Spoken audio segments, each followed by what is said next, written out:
Prezados irmãos e irmãs presentes em nossa Sé Catedral, irmãos e irmãs que nos acompanham através dos meios de comunicação. No último fim de semana, no último domingo, o Evangelho nos falava sobre a oração. De uma forma mais concreta, o Evangelho nos dizia sobre a necessidade de perseverarmos na oração. O Evangelho deste domingo é uma continuação do Evangelho do último fim de semana. Portanto, o Evangelho também fala sobre oração, mas sobre um outro aspecto da oração, que é a humildade quando nós rezamos.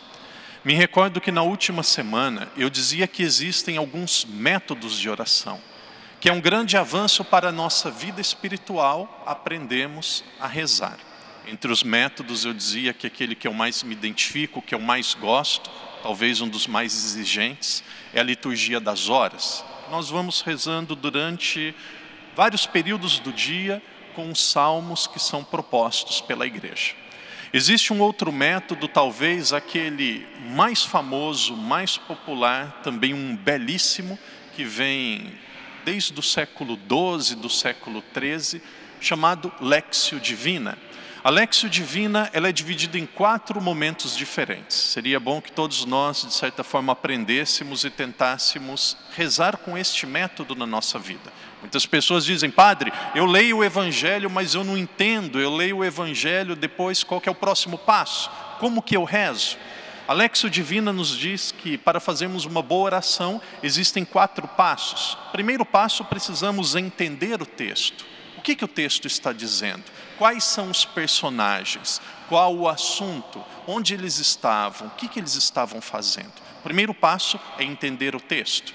Depois nós vamos para o passo seguinte, que é entender o que este texto, o que a mensagem de Jesus está dizendo para mim. O que eu aprendo com este texto? O que este texto diz para a minha vida?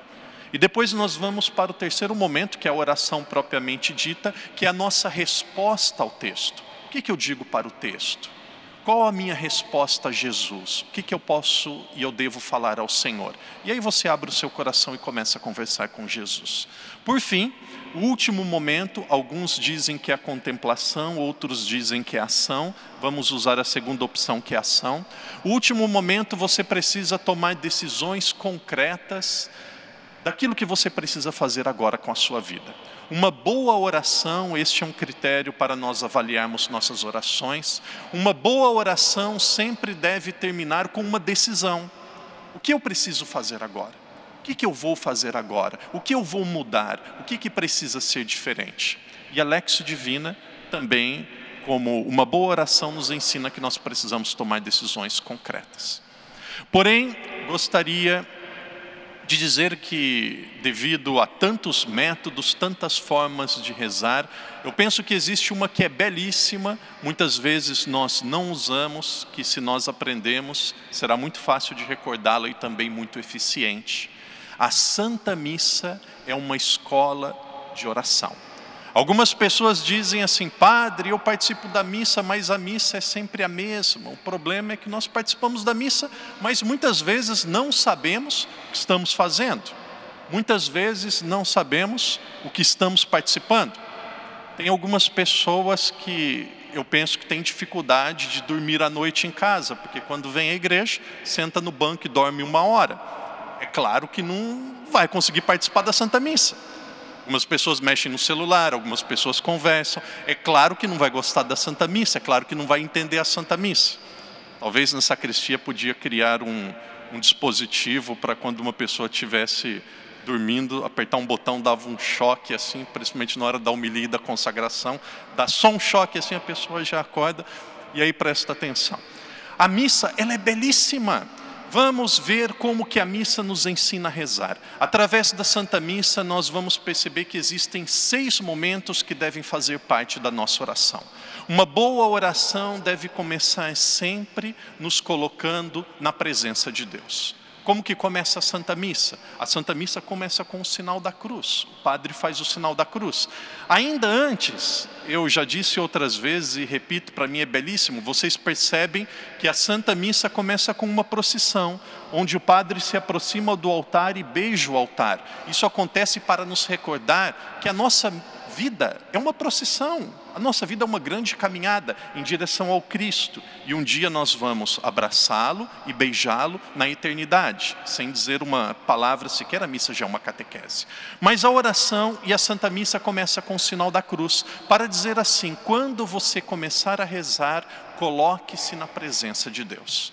Não é na presença de um amigo, não é na presença do celular, não é na presença da televisão, é na presença de Deus. Faça o sinal da cruz, clame o Divino Espírito Santo e peça a Deus para você se concentrar naquilo que você está fazendo. Segundo a Santa Missa, o primeiro passo de uma oração eficaz é nos colocarmos profundamente na presença de Deus. Segundo passo, nós temos na Santa Missa o ato penitencial. Quer fazer uma boa oração, faça a sua oração, depois de se colocar na presença de Deus, através de um grande ato de contrição, de um bom exame de consciência. O que você precisa mudar? Daqui a pouco o padre vai dizer mais sobre isso. O que você precisa mudar? O que está errado? Quais são os seus pecados? Quais são as falhas? Um profundo ato de contrição, de penitência, nos reconhecemos pecadores e dizer a Deus os nossos pecados e erros são fundamentais para uma boa oração. E aí nós vamos para o terceiro passo. Estamos na presença de Deus, nos reconhecemos pecadores, e aí nós vamos glorificar a Deus por aquilo que nós temos. Tantas coisas que nós temos: trabalho, família, amigos, saúde, a nossa fé. Poderíamos dizer aqui o dia todo, aquilo que nós temos é muito mais do que aquilo que nós não temos. Temos inúmeros motivos para agradecer a Deus. Eu penso que se nós gastássemos a nossa vida toda só agradecendo a Deus, não seria suficiente. Às vezes nós somos míopes para ver aquilo que nós não temos e temos olhos grandes e enormes para vermos só aquilo que nós não temos. Agradecer a Deus. O quarto passo, na missa nós temos a oração da coleta. A oração da coleta, onde o padre diz oremos, significa que o sacerdote coleta todas as orações da comunidade e apresenta a Deus. Este é um momento específico da Santa Missa que nós devemos apresentar os nossos pedidos a Deus. Muitas vezes pensamos que o momento de apresentar os nossos pedidos a Deus é na oração da Assembleia. A oração da Assembleia é para apresentar os pedidos da igreja, do mundo, do povo. Mas a nossa oração pessoal, o nosso pedido, a nossa necessidade é na oração da coleta, que nós chamamos de oração do oremos. Depois nós temos o quinto momento, talvez seja um dos mais importantes. Nós temos a liturgia da palavra, nós temos a homilia, onde nós vamos ouvir a palavra de Deus. É muito importante para uma oração que nós tenhamos um texto, que tenhamos a Bíblia, que tenhamos algo sobre a vida de um santo. É importante ler alguma coisa para ter um material de meditação. Por fim, o último momento da oração, o sexto momento, eu penso que nós precisamos professar a nossa fé. Dizer a Deus que nós queremos fazer um ato realmente de fé. Deus, ouvindo ou não ouvindo, da maneira que nós queremos a nossa prece e a nossa oração, nós vamos continuar rezando e confiando nele. Você pode fazer uma oração de coração, ou você pode fazer a oração até do creio. Vocês percebem? Através da Santa Missa, se nós meditarmos aquilo que nós estamos realizando, nós podemos fazer uma oração profunda e uma oração verdadeira. O Evangelho de hoje nos diz deste segundo momento da oração, que é o ato penitencial, que é o momento de nos reconhecermos pecadores. Se nós não nos cuidarmos, nós seremos mestres em avaliarmos os erros e os problemas dos outros, e seremos ignorantes e cegos para perceber as nossas próprias falhas, os nossos próprios erros. Se o padre perguntar à maioria de vocês sobre a situação de Hong Kong, algumas pessoas vão dizer 10, 15, 20 minutos, 1 hora, qual é a opinião, como está a situação em Hong Kong, os erros que estão acontecendo lá. Se eu perguntar a vocês como é a situação de Macau desde 1999, antes de 1999 Macau pertencia a Portugal, agora é a China, as pessoas vão contar uma história para o padre e vão dizer vários erros. Se eu perguntar a vocês sobre os erros do meu país, algumas pessoas vão dizer que as florestas do Brasil estão pegando fogo e vão dizer quais são os culpados. Mas se o padre perguntar a você, e os seus erros? E os seus problemas? E as suas falhas? Ah, padre, preguiça. Vai sair uma ou duas ou três palavrinhas. Preguiça. Ah, distração quando eu rezo. Ah, falo mal da vida dos outros. Dos problemas de Hong Kong, 1 hora. Dos problemas de Macau, 40 minutos. Do Brasil, que está lá do outro lado do mundo, 20 minutos. Do vizinho, da vizinha, da igreja, do padre, do bispo, das pessoas que estão aqui, dos seminaristas. 30 minutos agora dos seus 4, 5 segundos. É o que o Evangelho está nos dizendo hoje. Para perceber os problemas da sociedade, dos outros, é um mestre. Agora, para olhar dentro de si e perceber as suas falhas, os seus limites, nós somos muito simplórios. Queridos irmãos e irmãs, todos nós, sem exceção, precisamos conversão. Precisamos conversão. Precisamos mudar de vida. A palavra que eu vou dizer não é uma palavra exagerada. Nós precisamos ter ódio do pecado. Nós precisamos ter raiva do pecado. Nós queremos nos afastar do pecado. Todo tipo de pecado rompe a nossa comunhão, a nossa amizade com Deus.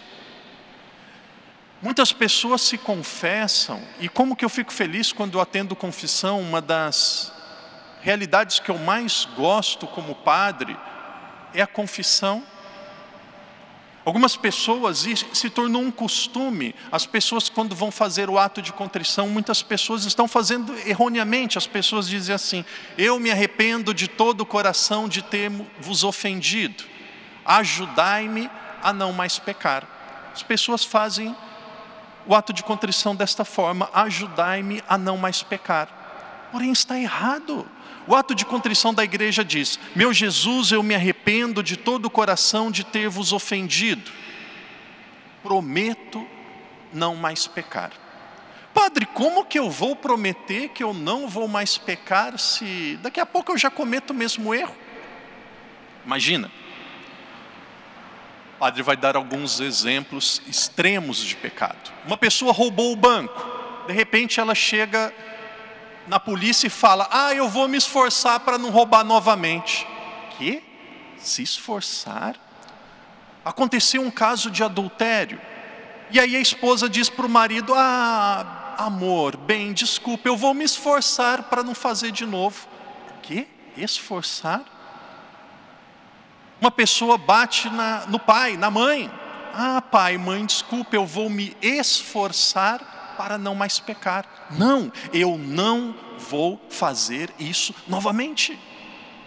Eu prometo que eu não vou mais pecar. E se pecar, e se acontecer novamente, se aproxime da pessoa, nesse caso que é o pecado, se aproxime do padre, faça um ato de profunda humildade, peça perdão por este pecado. Qual que é a diferença entre o demônio e o Espírito Santo? O demônio nos faz muito corajosos para pecar e muito tímidos para confessar os nossos pecados. Existem algumas pessoas que dizem: padre, eu tenho vergonha de me confessar. Tinha que ter vergonha de pecar. Não tem que ter vergonha de confessar, tem que ter coragem de confessar. Quando nós nos confessamos, quando nós estamos unidos a Deus, nosso coração tem paz. E olha, vocês vão concordar com aquilo que o padre vai dizer: nada é tão bom, nos traz tanta alegria e tanta tranquilidade na nossa vida, do que termos paz. Paz com Deus e paz conosco mesmo.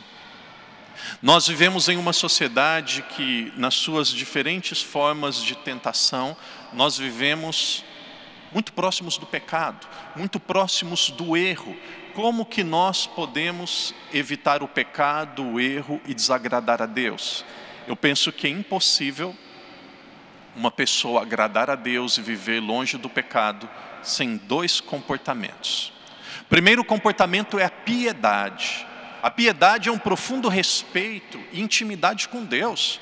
É preciso rezar, é preciso pedir a graça de Deus, é preciso pedir a fortaleza, é preciso se comunicar com Deus, é preciso ter intimidade com Ele. Sem piedade, sem vida de oração, nós não resistimos. O demônio não dorme. O demônio não tira férias. A tentação está sempre muito perto de nós. A segunda atitude, depois da piedade, é a ascese. A ascese é um exercício espiritual de mortificação de nós mesmos. Existem algumas coisas que eu preciso evitar. Algumas pessoas, por exemplo, não conseguem se conter com o Facebook. Não conseguem, é uma tentação, veem coisas impróprias, falam mal da vida dos outros, arrumam confusão com pessoas da família. Cancela essa droga. O que é melhor, ir para o céu ou ficar amarrado em uma mídia social que mais atrapalha a sua vida do que ajuda?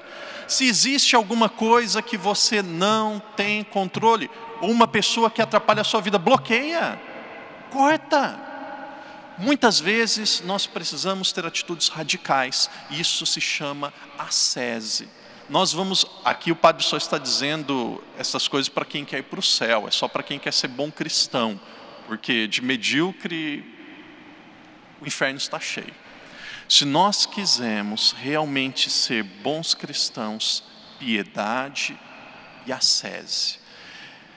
A igreja nos aconselha, e a diocese de Macau, o bispo, ele aconselha de uma forma muito firme, que todas as sextas-feiras nós nos esforcemos para não nos alimentarmos de carne.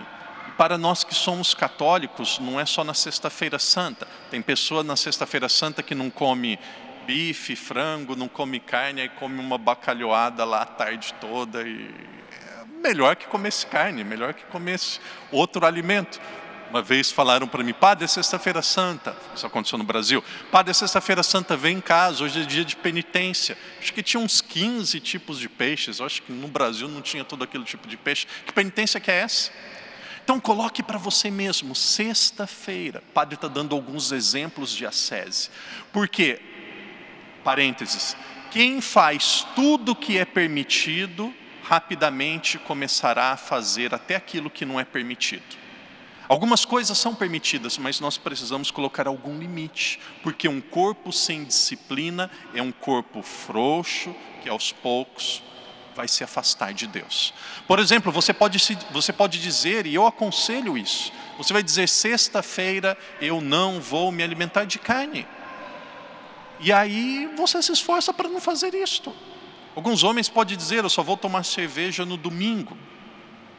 Ascese, exercício espiritual para nos afastarmos daquilo que nos afasta de Deus.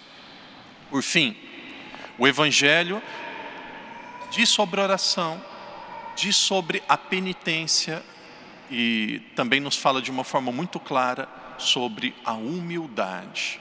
Seja uma pessoa simples, seja uma pessoa humilde, saiba reconhecer quando você erra. Saiba reconhecer as suas falhas, saiba pedir perdão. Eu penso que uma das chaves dos relacionamentos, ou a chave para um relacionamento crescer e progredir, é a capacidade de pedir perdão. Uma vez eu conversava com uma amiga, e o pai dela é piloto de avião. O pai dela é piloto de avião no Brasil. E eu conversava com ela e dizia, pergunte para o seu pai, por que existem tantos aviões que caem? Muitas vezes a mídia não divulga isso, mas existem muitos acidentes aéreos, infelizmente. E depois de conversar com o pai, ela voltou e disse, padre, o meu pai disse que os aviões caem, principalmente porque pequenos ajustes não são feitos. Pequenos ajustes não são feitos. Por que uma família se destrói? Por que um relacionamento que é tão belo, muitas vezes acaba? Existem muitas explicações. Por que muitas vezes a relação entre pai e filho, a relação entre amigos, ela não progride? Porque pequenos ajustes não são feitos. E eu penso que entre todos os ajustes, o primeiro deles é a nossa humildade de saber reconhecer os nossos erros. Saber reconhecer as nossas falhas. Desculpa, eu errei, eu falhei. Meu sobrinho no Brasil, agora está quase do meu tamanho, 16 anos, Ele, quando era criança, ele aprendeu que existem 3 palavras mágicas, que com essas palavras ele consegue quase tudo que ele quer. Licença, por favor e desculpa. Licença, por favor e desculpa. Criança, pode usar em casa que o papai e a mamãe vocês vão conseguir as coisas que vocês querem. Licença, por favor e desculpa. Não é cartão de crédito, Wi-Fi e comida, não. É licença, por favor e desculpa. Comecemos a exercitar isso na nossa vida e, se nós pecarmos, procuremos a misericórdia de Deus através do sacramento da penitência. Em silêncio façamos nossa oração. Em silêncio peçamos que sejamos mestres e olhemos com mais cuidado para os nossos pecados e sejamos mais misericordiosos e não tão atentos para os pecados e as falhas do nosso próximo.